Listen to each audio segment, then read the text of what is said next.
Painter 16 open here, and I generally try to minimize the amount of different brushes I'm going to be using. So just real fast, I'll just show you guys what I got here.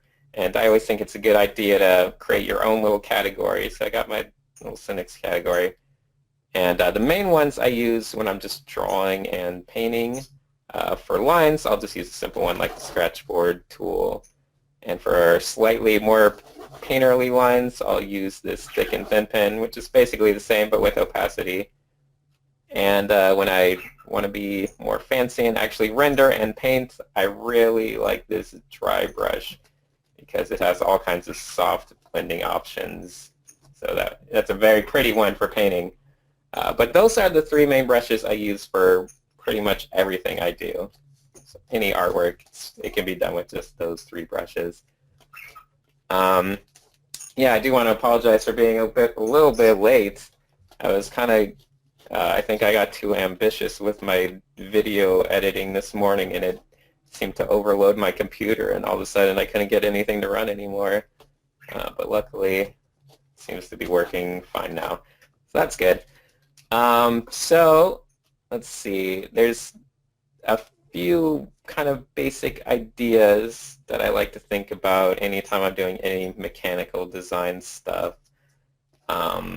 So gosh, I'll just pretend that no one has any idea who I am, because I'm sure there's plenty of people in the chat or watching who've never heard or seen my work or anything like that.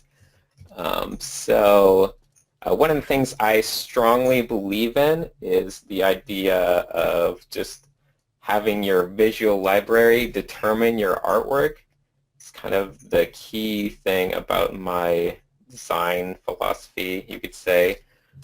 So when I do a design, say it was like a robot, I usually don't like plan it out very carefully first. I don't try to do like a very careful rendering like, oh, it's a robot and he's going to have this, and I'm planning ahead. It's got legs and all that stuff. I never plan out ahead what I'm going to do. Instead, the thing that I think is most fun and gets the most interesting ideas is just to kind of create a lot of kind of controlled chaos. So it's not just wildness everywhere, but it can be. But it's usually kind of a little bit of chaos with a couple of key kind of known factors thrown into the chaos. So say you had some kind of robot thing, it could just be a little bit of chaos.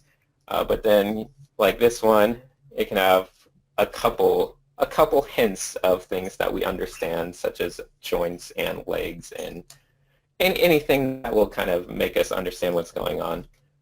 So that way, instead of trying to plan stuff out, because this will always result in painting something that you already really have seen before for the most part, if you're able to visualize it so perfectly. But this way, if you're kind of being a little bit looser, you tend to be able to create something that is based on stuff you've seen before, but maybe it's a little different. Maybe it twists it in a unique way. Maybe you can find, interesting kind of shapes that you wouldn't have ever thought of otherwise. So it just creates that extra little bit of creativity in your work. And the best thing about it is, in my experience, everyone has their own unique visual library, and your visual library is just something that is formed by just your entire life experiences being collected into your eyes. So every movie you ever watched as a kid, every cartoon, just anything, every building you saw on your drive to work, they're all going to be compiled into your visual library. So everyone's going to have a slightly unique visual library, which means if you just make a bunch of chaos on a canvas, everyone will see something slightly differently for the most part. We all have a lot of shared visual library things. We've all seen a lot of the same movies and similar structures in our lives, but everyone has slightly different experiences. So that's just my basic outline on designing in general. And just wanted to go over that real fast. Anyway, the next little thing I wanted to mention is the kind of key things about doing or making something look good if it's going to be a mechanical shape or mechanical design. And that is the idea of a little bit of perspective, understanding perspective a little bit, but also a repeated shape, because that is extremely important. Let me see if I could actually do an example with, like you said, I'll use this hard edge brush. So this is just a basic lining brush, use it to draw. But if I was to say, I don't know, just make a bunch of squiggles somewhere, a bunch of random nonsense, that doesn't really mean anything to us. But if I was to maybe make one, now let me make it a little more interesting, just some kind of shape, and then repeat that shape with a little bit of modified perspective thrown in. So you can see it kind of feels like a repeated shape, this one and this one, but they're in perspective. So it's completely suddenly turned everything into a three-dimensional kind of design that we can understand. And then if you just have a bunch of nonsense thrown in behind it, all that nonsense can be made to work. So it's kind of that idea that you only need a little bit of stuff making sense in order for everything to make sense. So a lot of times when you're painting a face or painting a robot or painting a car or doing anything, it's just if you have like 20% of really good detail, then it will make the whole thing seem finished.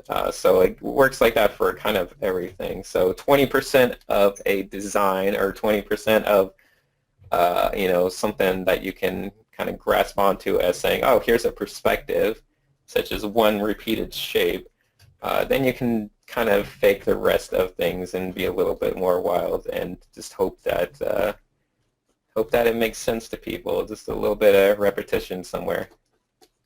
So that's the other main thing. So it's very important, I guess, if you want to be a robot designer or you just want to draw robots for fun, that you just get very comfortable at turning things in 3D space. So like I did with that one, just feel comfortable of kind of spinning things around on different axes. Ugh, can't even speak. And it should help your art a lot. So if you can turn an object in your brain, that's probably the most important factor for getting better at industrial design type stuff. Okay, I think that's most of the basics of what you might be seeing. Just the basic ideas anyway. So Robert, when it comes to, yeah, sorry. just out of curiosity, I'm wondering what kind of tablet are you using? This is a very old one. I'm using a roughly 12-year-old Intuos 2. It's 6x8, which doesn't actually match widescreen formats of standard monitors. So I'm actually only using about, maybe 6x or 8x5, and I don't know. It's kind of cut off. But I don't know. It's one of those things. I never bothered to get a new one just because I don't feel like it's a limitation. I mean, a lot of people think that, if they just keep buying something a little better, like that's gonna make them the better artist or give them the edge. But there's so much just to do, mentally with art that I just enjoy having something comfortable that I feel really, really at home with. Okay, thank you. I think that makes sense. Yep, it's been good. I've never had any problems with it so far. I do like to put a piece of sketchbook paper over the surface, which is one of the reasons I'm always been hesitant to move toward like a Cintiq or a visual kind of tablet that has a display, because I really love the feel of just drawing on paper and having paper under my hand, like resting my hand on paper. Gives you that nice grippy texture that I think you can probably hear if I was, maybe that sound and everything. Sounds more like a sketchbook. It's a very audio-visual experience. Okay. So there was, oh, I know. I just wanted to quickly talk a bit about what we're doing right now. So I wanted to do some just basic mechanical designs, and I don't know if I think we'll try to focus on something, because I know I said you don't want to focus on what you're going to be doing in a very finished sense, but you need to have some basic ideas if you're doing, a robot or a spaceship or something. So I am going to be doing probably some basic two-legged robot stuff.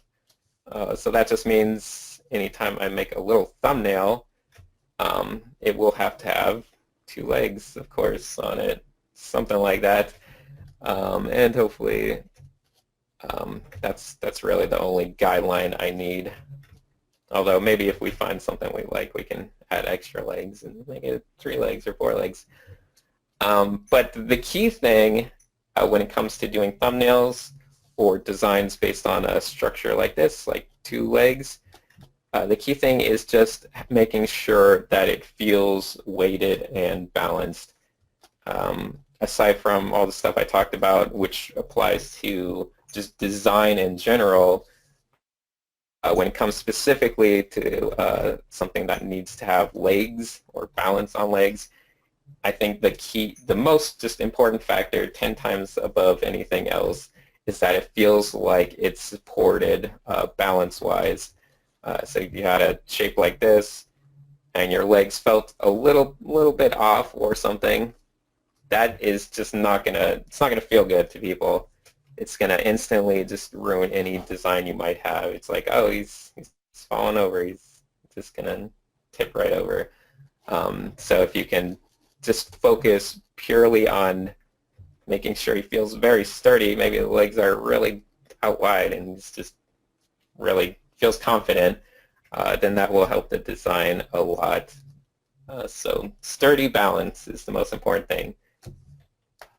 Okay, so I'm going to be doing just a selection of quick thumbnails, trying to get my brain working and trying to get some fun ideas out.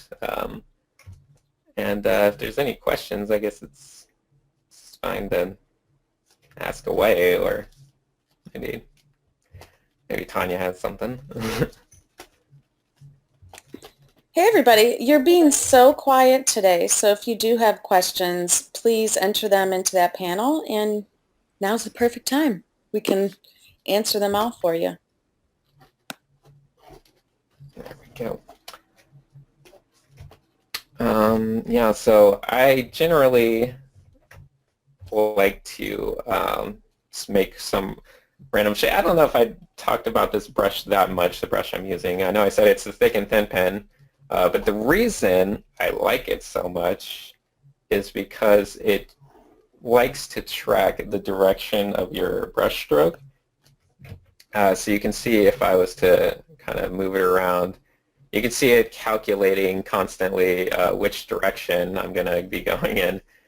So it creates all those little striations in the form as it's trying to like kind of fold over itself. So in that sense, it's a great brush for just creating a little bit of visual chaos, but very controlled chaos. So I absolutely love this brush. This brush kind of defines the style of design that I love. So if you were to do something simple, like even just tap the brush on the page, you can see it doesn't quite know which direction you're going in yet, so it'll quickly try to make micro micro corrections and try to figure it out. And just using stuff like that, if I were to tap around a bunch, um, it creates a good amount of fun chaos as well. So you can use that for doing all kinds of little detail-y stuff. You can just find a way to use it that is really convenient to you. I really like it. Love that chaos. Okay. We've got some questions coming in now, and I'm glad you're going over the brushes because Anthony was curious. He had asked if you could go through your brushes again and kind of explain why you like them. And they're also wondering, are your Cynix brushes available anywhere? See, I made a category. These aren't actually unique brushes. I think it's a good idea because obviously there's, you look at all these categories. Oh, there's so many, and they just keep going. And each of these categories has, all kinds of brushes in it. So just for the sake of quickly, I know some people do it different ways. You can make little, palettes of the brushes you like, but I like to just create a new category and then just go to anyone I like, and then just select it, and then take the one I like and copy it over. Oops, I pressed the wrong button. But copy the variant over to the one, my category, so that way I just have all of them compiled into one little spot. But these are all defaults. The thick and thin pen is the default thick and thin pen. Nothing's changed. Same with the scratch board tool. The dry brush is default, although it's not actually in the Painter 2016 default brush set. You actually have to go to the brush library and open up an older version of Painter to get that one. It's for sure in the Painter 12 brushes, and I think I don't remember if it's in Painter 2015, but it's definitely in Painter 12, and that's a really good one. And in order to switch back and forth, by the way, say you have brushes that you like in these old ones, I think it's a good idea to go find it and then export it as a brush, and then go back to your brush library 2016, and then you can actually import it, and that will put it in the 2016 list or your own custom thing. So I explained a little bit of the thick and thin pen, but I hope to get to the dry brush stuff eventually. But the main reason I like this one so much is because it has both the qualities of a hard edge brush right when you start it. So let me just show you what it does. So if I were to just make a stroke, you see the paint starts and then the paint just tapers off. So I'm making a stroke all the way across the page. You can see only the paint only covers a little tiny bit of the stroke. So I made it all the way across, but the paint was just in the front part. So the nice part about this is you can use this as both a hard edge and soft edge brush. So I can make a hard line on one side, and then if you just hold the brush stroke down and don't lift it up, you can actually just blend out softly the other side. So this makes it so you don't have to switch between a hard edge and a soft edge brush. You can just use one brush, and I really like the look of this one as well. So that's the most important part of really painting, is being able to switch between a soft edge and a hard edge. So when you can do it with one brush, that's great. You can just make stuff everywhere. It works really well. It just speeds up the whole process. It's really sped up my painting process a lot. So that's a rendering brush, so I don't really use it for thinking of designs that much, unless you want to just create a bunch of chaos with it. But that's pretty much it. Okay, I haven't really made any interesting designs yet, to be honest. I've been wrapping up talking, try to make something fun. Oops. The other thing is you may notice that I like to resize my brush a lot, very fast. So I'm constantly just have my hands hovering over the resize, Control and Alt. Yeah, Control and Alt. So I'll constantly be going between a big brush and a small brush, just quickly tapping. I've gotten pretty good at just doing it as fast as I can. So I tend to paint as fast as I'm capable of doing, which means a lot of switching back and forth like that. Do you ever use layers in your work? No, I don't. I mean, the only reason I would use layers is if I was really trying to clean up a line work. So sometimes if I want to use lines, then I will use layers, and I'll only use them temporarily because once I am satisfied with the process of the overall look of a piece, I always flatten it back to one layer. And that's just a personal kind of preference on what looks good and what promotes a fun drawing style, because I feel like if you rely a lot on layers, it'll minimize the amount of kind of happy little accidents you have. But if you're all on one layer and you decide that, oh, I don't like this part here, but everything's around it, so it's not like you can just erase it. It forces you to repaint stuff. And I think the idea of just going in and constantly repainting something you don't like is a much more, I don't know, just traditional, but also it just tends to make things look a little better in my opinion. Just that constant reworking of stuff back and forth. I think it's just a matter of preference, but I like it. Do you have any advice? We have an interesting question. Someone that's trying to increase their skills, and I know that you did a lot of this on your own, but they're wondering how many hours or how much time should you spend on specific studies for your craft? How much time should you spend perfecting a piece? And how long just researching on the internet and finding inspiration? It's a hard question to answer because everybody's probably different.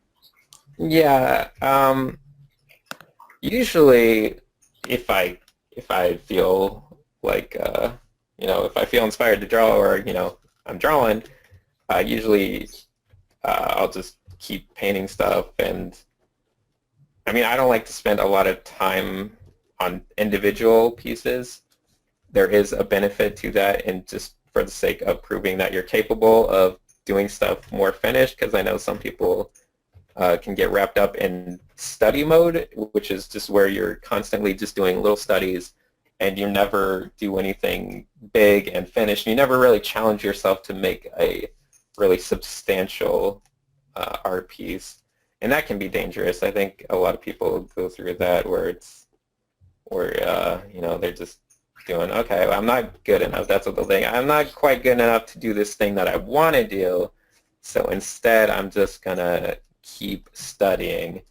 And the danger of that is generally you're never super satisfied, because the more you study, the more your eyes improve as well as your hands, basically.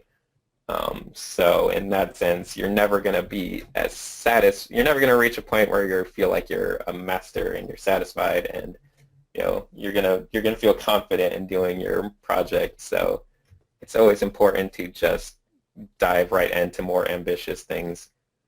And when it comes to just spending time just looking at stuff, I think anytime you just don't, or you're tired of drawing, you don't feel like drawing, then you just look at art, and that's going to improve you as well. So that way you can feel like you're always improving at art, even if you're not drawing, even if you don't quite feel like drawing, maybe you don't have time to, or just not in the mood. There could be a lot of reasons.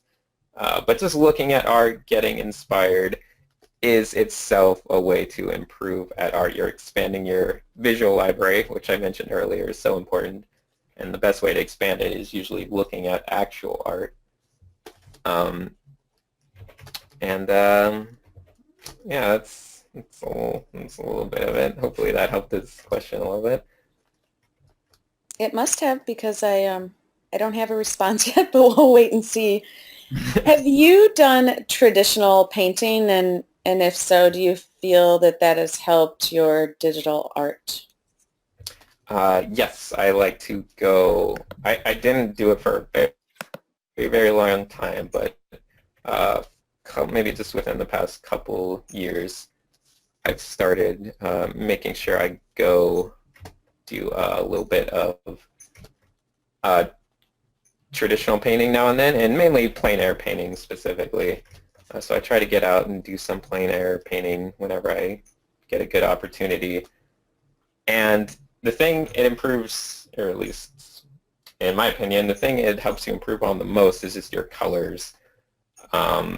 When you're out and about trying to actually capture colors in nature, it makes you have such a better understanding of how different colors work, and the coolness of maybe shadows or the warmness of different things. But if you get out in nature, just looking at the world, really studying it and trying to capture things, it helps your colors immensely.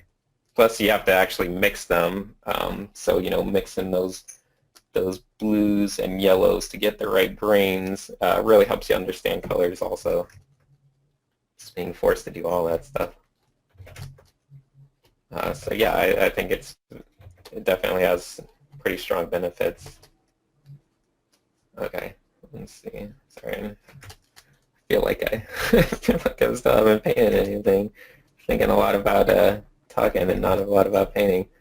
I can quit asking you questions for a while. No, it's fine. I mean, because honestly, people might get more out of me talking than just watching.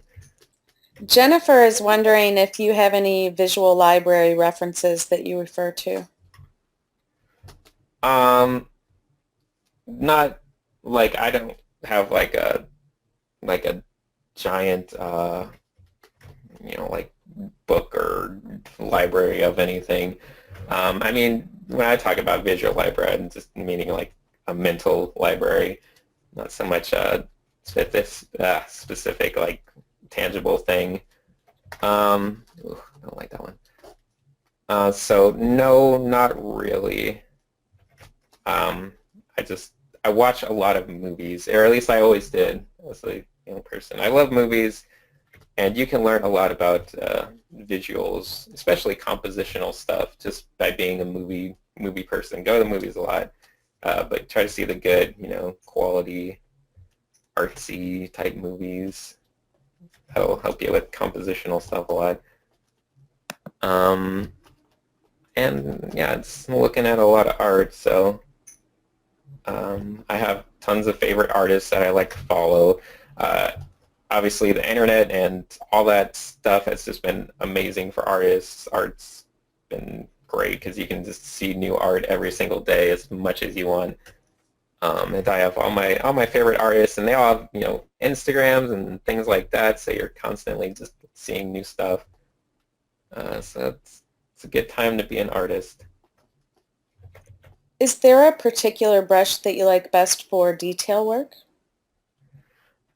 No, not, I mean, not exactly. Like I said, I just use these three brushes. Detail work would usually just be a mixture of this one I'm using right now, because like I said, I actually used to just use this for all my painting, so I'm used to basically doing what I do with the other brush, but just taking it a lot slower. But you can get, very thin lines and really create detail with this thick and thin brush if you need to. But and you can vary the opacity on that just based on your pressure also, right?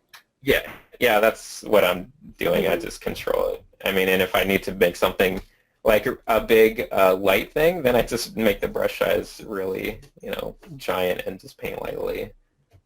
So I rely on kind of brush size a lot to control how dark, and not only control the size of the brush, but also controlling like if I want to do something really light of a certain size, instead of actually adjusting different things like opacity of the actual brush. I think it's easy to just keep messing with the size because it's just one quick movement. Do you have any advice on how to visualize things in 3D perspective, or anything in Painter that might be able to help you? So when you go painting, you have a good grasp on how to create that 3D figure that looks realistic, but how did you get to that point? Well, I don't know, when it comes to 3D practice, it's really what I mentioned earlier. I used to do it a lot when I was just starting out, and I didn't realize it was actually a beneficial thing, or I would just do it mindlessly because I would be bored in my sketchbook and I wouldn't know what to draw.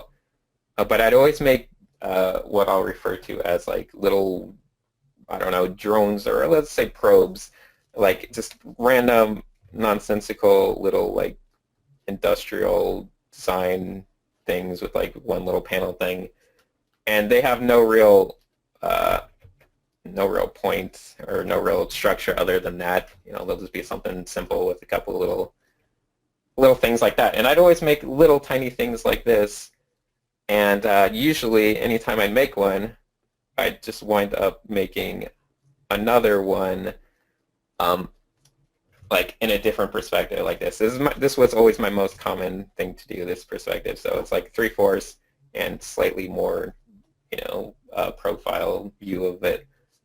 And I would just do this mindlessly without realizing it was actually kind of just making me a lot better at 3D understanding. It was just kind of a fun thing to do, just make little random little shapes, because making giant robots was very daunting, but I like mechanical stuff, so you can always just make tiny little probe things. Maybe it's got a couple of little wings or something like that, and just doing little doodles like that, little mechanical things, but they help your brain start really functioning in a 3D way and just thinking about forms.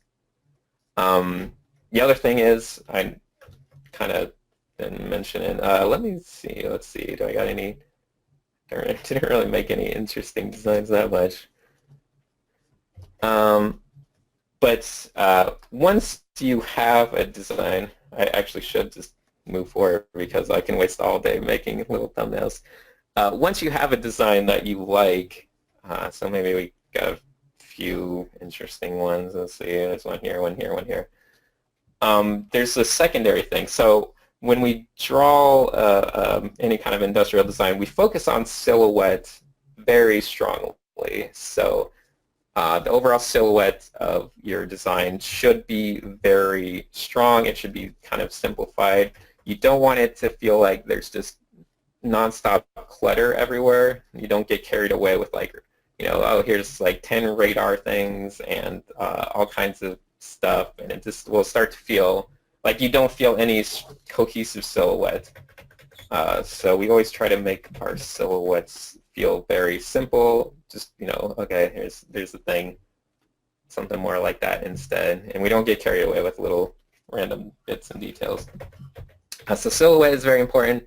And there's a secondary thing, which is you kind of, once you have a good overall silhouette, you go back in and you make a panel silhouette for every panel shape. So it's like a secondary design. So you can copy and paste maybe an overall silhouette you like, and then you got to figure out, okay, what are some good panel designs that also have interesting silhouettes. And the interesting thing is, this kind of will get your brain working in 3D space too, thinking of all the different panel designs. But when you make a panel you like, and then there's the third step, which is panel lines. And panel lines are definitely where you get good 3D exercise. So if you were to draw something, I don't know, it's just a random shape of some type, you can do a lot of things. You can make this look like it's a shape that's facing this way. You can make it look like it's a shape that's facing that way. And the way you're going to do that most effectively is with panel lines. So that just refers to lines that follow around the form. So obviously if you had a line like that, suddenly this is just a weird flat egg-shaped, flat thing. But if you have a panel line that's, more rounded and follows the form, then it makes this whole thing feel like it has a rounded form. So panel lines are very good. Anytime you do a quick little, like if you wanted to do quick little drone-y looking things, you should just practice being creative with your panel lines, but still following the form of everything. Because I think that's a very good way to just get your brain working in 3D space. And it also helps with your kind of graphical sense. because panel lines, you get to be very kind of creative and graphical. You can, make them, there's a billion infinite ways to make interesting panel lines. So you can do anything you want there. Do you So let's always see. create your initial sketches in black and white and then sometimes go back and colorize?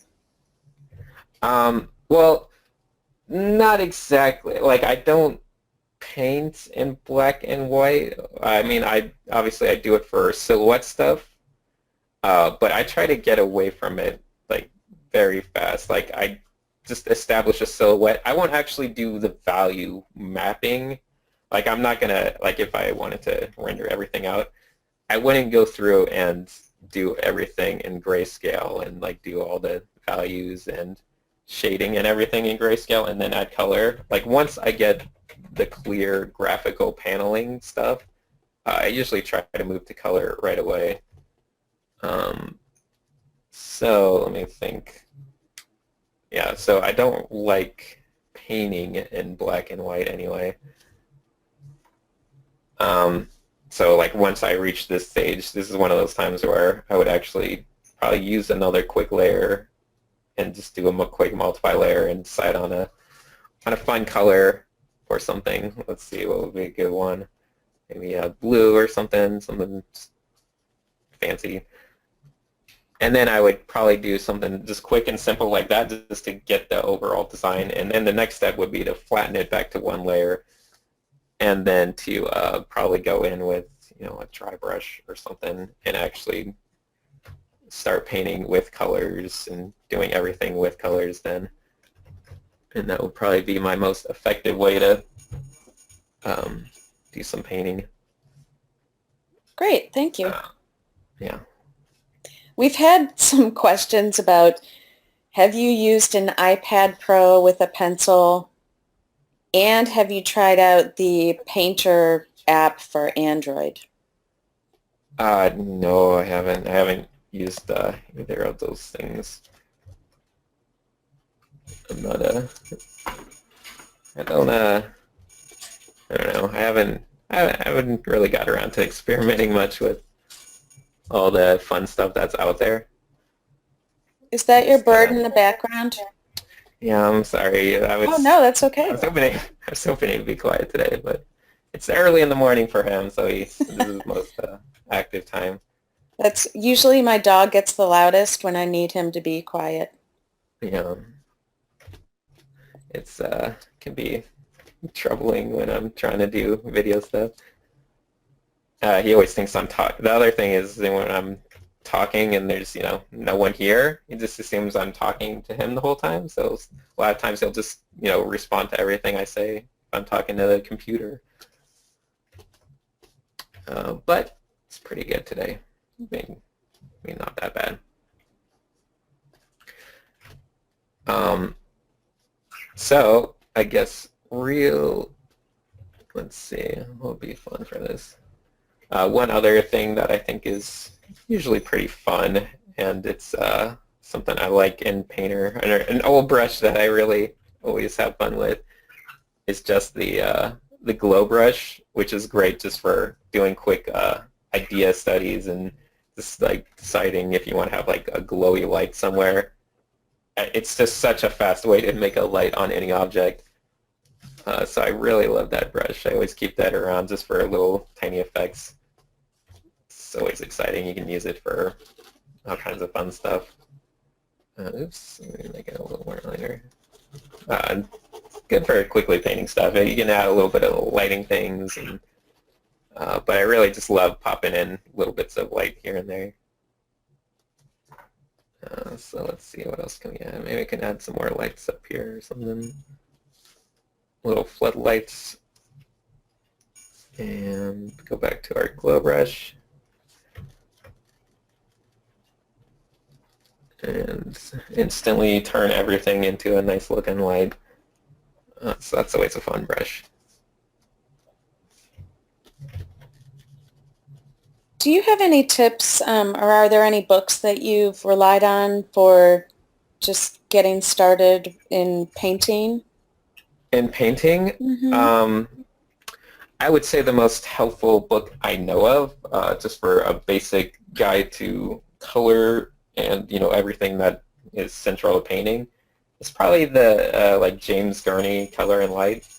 Like that just goes over every kind of color and lighting thing in a very straightforward way. And he's a very fun person, good person. James Gurney Color and Light. He's a plein air painter, in case you don't know who he is. So he's not a digital painter at all, but obviously everything applies, all the lessons. Thank you. Is that NY or NEY? I believe it's NEY. I think so too. Okay. It's a very good book.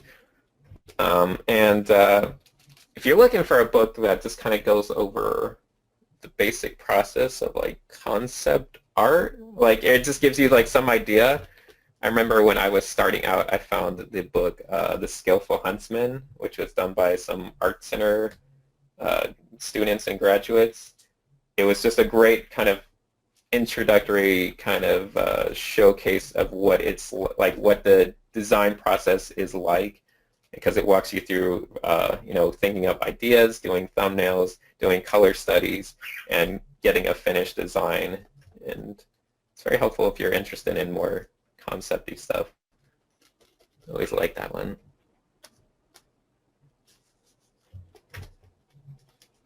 Okay, let's see, what else can we do?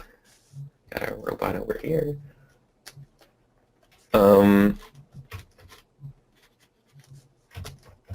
Yeah, I'm trying to, I'm just, I didn't necessarily make any design that would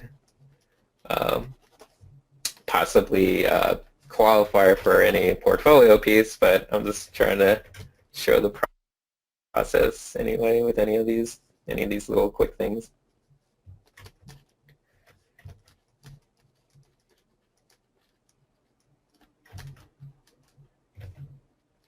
Okay. So when it comes to just a quick reminder about painting stuff, and another reason I like this dry brush is it's really good at mixing different hues.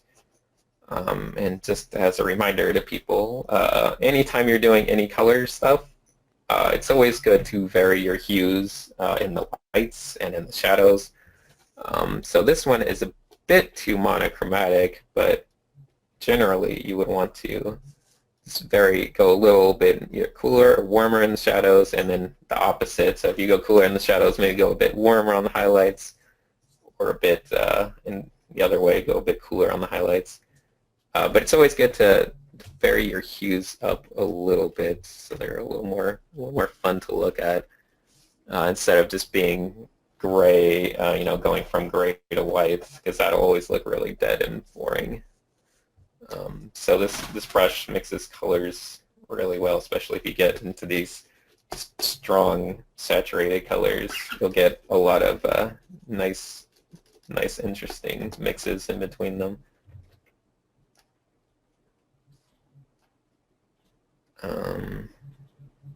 Okay.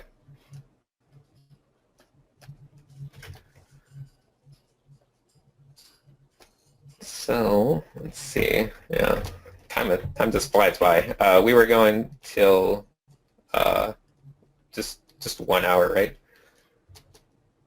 Yeah, actually, I mean, 45 minutes to an hour. So it's up to was you. it? Yeah. Oh, so okay. No, that's okay. I know the artists always get going, and I hate to interrupt and give the time check, but yeah, it's up to you. Oh, okay. Well, yeah, we can. And I think we've done a really good job of addressing questions. Another one came in here. Let's see. Anthony said that he's looking at your DeviantArt, and one particular robot caught his eye titled 4C. Do you have any suggestions on creating a reflective surface like that? Oh, okay. Yeah, I have, that one was actually done for a YouTube video. So there is actually a really good, or I don't say good, that sounds a little I'll be more humble. There's a really comprehensive video I made about reflective Oh, surfaces. great. So if they go to Cynic's Design, is that easy to find? I can always send the direct link out after this too. I believe if they just search for Shiny Mech, Senex Shiny Mech, I think the name of the video is Shiny Mech. But I can quickly mention that stuff because it might be a little bit fun, real fast. Okay. I think I can do it fast. So basically, anytime you do a reflective surface, it's kind of a lot of fun, to be honest, because you're just basically drawing an environment, but you're drawing the environment without drawing an environment. You're drawing the reflection of an environment. So, for instance, if you were outside on a bright sunny day, and there's a reason, like all the standard kind of gradients and things, like anytime you see something that says metal texture, like 9 times out of 10, it's just going to be blue and orange, like this. Like this, they'll say, oh, this is a metal texture, that type thing. And the reason for that is because it's meant to simulate what metal does usually, so it's meant to simulate an outdoor environment. So it's reflecting the sky, it's reflecting the horizon, it's reflecting the ground. So a lot of times if you make a quick little environment, let's see what make it. We can make it a grassy field or something. That'll make it a little bit different than this standard brown and everything. And then you get a little bit of a horizon. Things are usually a little darker in there. Maybe there's some buildings or something. It could be like a city. And usually you gotta warp things a little bit so they get, oops, a little warped around the edges of things.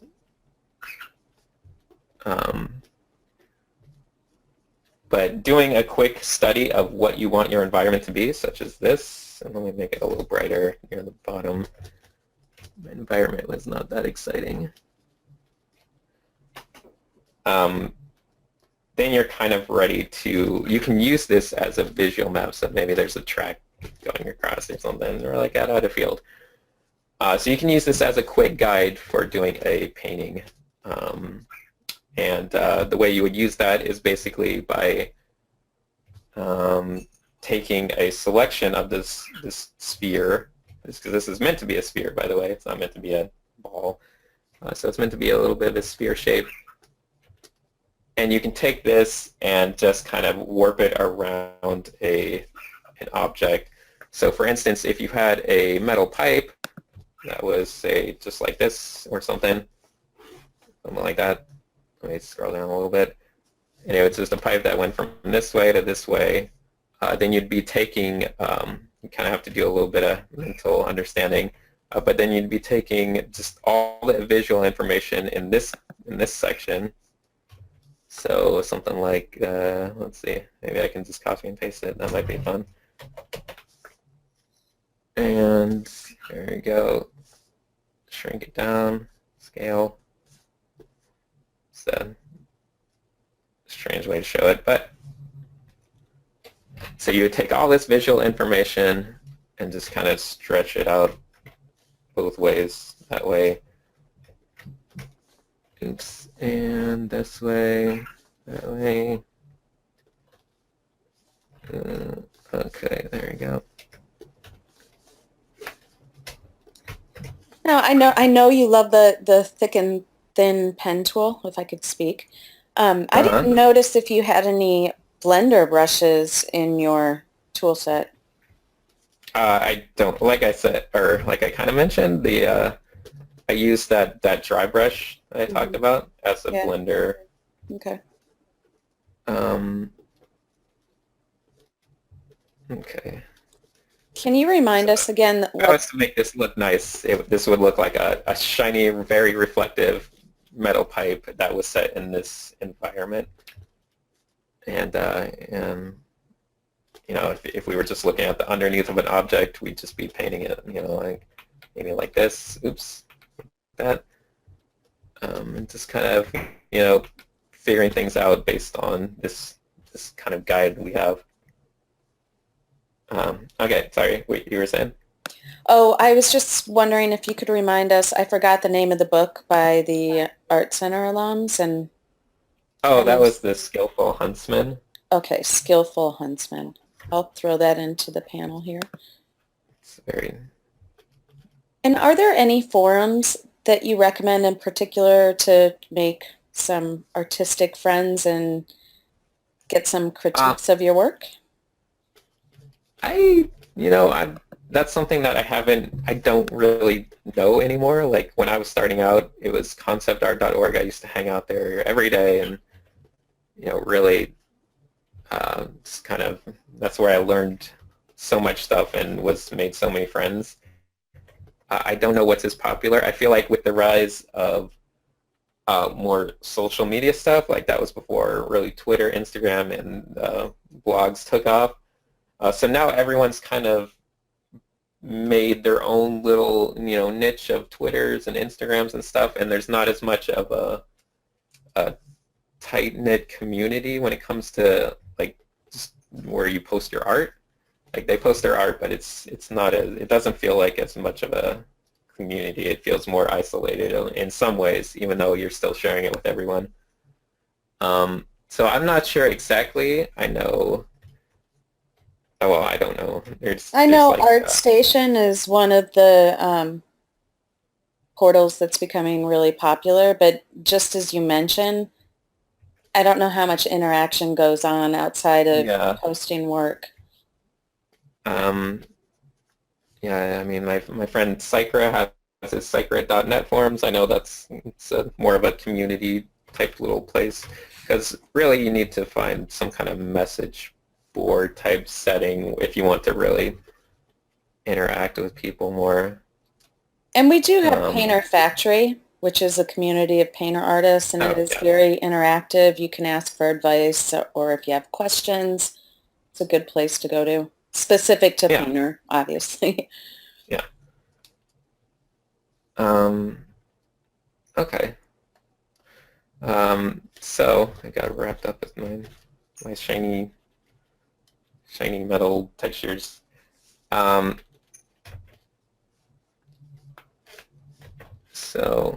yeah, I just wanted to quickly go over that stuff.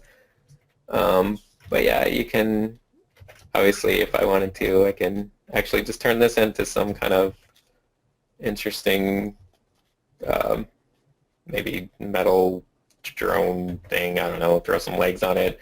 As long as you have some panel lines maybe, and then you just tack on some arms of some type maybe, and then you can kind of keep expanding this out into some kind of object. Just using all the information from the sphere, because that has every visual information you're going to need, every color you're going to need. And you can give them little arms, and maybe you can give them a little eyes or something, and you can be a happy or sad robot. There's a couple questions about Discord message boards, and I'm not familiar with that. Do you? Yeah, Discords. I know I have a Discord one that we use when we do our Twitch. That's probably someone from the Twitch streams. But yeah, we do make we have a Discord, which is actually, it seems to be a growing kind of more like tight-knit way of having little communities, because you can make a Discord, which is just like it's basically like a chat room, but it's a little more robust in features. You can share your art. So a lot of those, I've seen those pop up for different things. And Discords are, yeah, I feel like they are trying to be like an answer to just people being isolated on Instagrams and Twitters and things, because it is very much more tight-knit. Yeah, those I can definitely see those becoming the popular way for people to kind of get more social with making friends and having someone to encourage them at art, which is very important to, try to make friends that are at your similar level and you can relate to them in terms of just art development and growth, and you can constantly be challenging each other and growing. And because I had stuff like that on, like I said, conceptart.org. Felt like I was growing with people that were at my same skill level, and it was very just an exciting way to do things. So yeah, Discords, if you can find any good Discords, that's good. You can check out the one, but I don't have a link to it, but it would be on my Twitch channels. On my Twitch stream, we always post a link to it.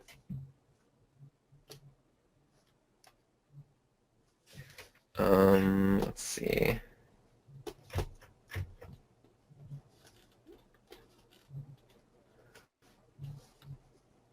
They are asking more questions about colorizing your strokes. So let me see here. Is there a way with one brush stroke to do a two-part panel line where one side's dark and the other is automatically highlighted? I don't know. I know what they're asking. I don't think, I mean, there probably is. I don't know. I mean, I assume there probably might be, but no. Like, to just instantly create something like where it has to highlight. Because a lot of times if you want a decent panel line, you go over it twice. So I made the dark and then I made a highlight because, anywhere where there's a corner, something like that, you'll get dark and highlight. I don't know if there's any like automated thing that does stuff like that. Probably not, because that would require, I mean, to do it properly, you want to be able to control which side the highlight's on. You don't just want it to be on the same side all throughout the object. So in that sense, no, I don't think it would be theoretically possible, because the computer would never know which side the light, which it can't, figure out the form, obviously, for you. Mm-hmm.